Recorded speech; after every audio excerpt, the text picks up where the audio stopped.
करे का मन रहुआ सबसे ना करी बाकी सुने में आनंद आई। एक आदमी खाती कहले रहनी स्वागत में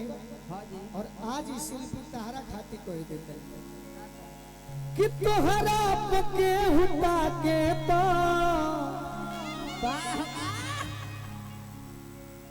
भाई बाबा ए बाबा हमरो खाती जागरण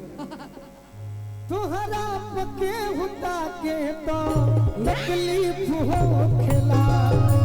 तोहरा पके हुआ के तो तकलीफ हो खेला तोहरा पके हुआ के तो तकलीफ हो खेला। लेकिन ओरिजिनल जीवन में तो बहिन बोलने बड़ू हां जी बाकी भाई होली के महीना बा होली एगो ना होई सही बा। यही लैया पर जख्मी भैया आजे लिखनी है का लिखनी का लिख ले बनी चलवा लो भौजी फगुआ में देवरो कुआर बा चलवा लो भौजी फगुआ में देवरो कुआर बा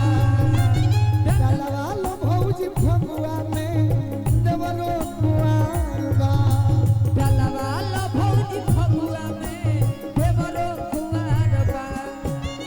चलवा लो भौजी फगुआ में देवरो कुआर बा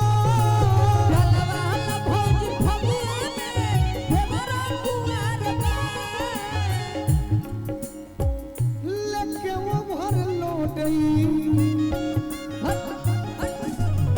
ये हमरा उत्तर प्रदेश पुलिस के जवान सानू पांडे जी तहार फैन है अरे धन्यवाद भैया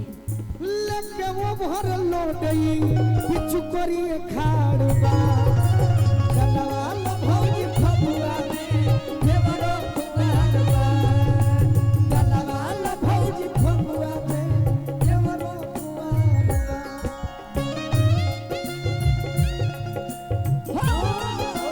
जहर जिंदगी में भोरा पुतबा हमरो बोले हवा से खबो ये बिया हमरो बोले हवा से खबो ये बिया हमरो अरे चलवा लो भौजी फगुआ में देवरो कुआर बा चलवा लो भौजी फगुआ में देवरो कुआर बा काहे किए भौजी का कही काहे एगो आग्रह करब कि बुरा ना मानो होली है लोग कहेलन कि बुरा ना मानो होली है हां जी अरे सोट न तनी कम मिला तू हमरो सलट जाई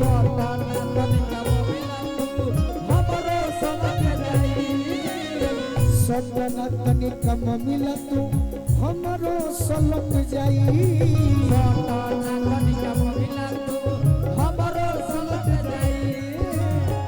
सोट न तनी कम मिला तू हमरो सलट जाई गोलुआ के मोबिल टंकी में तहरा पलट जाई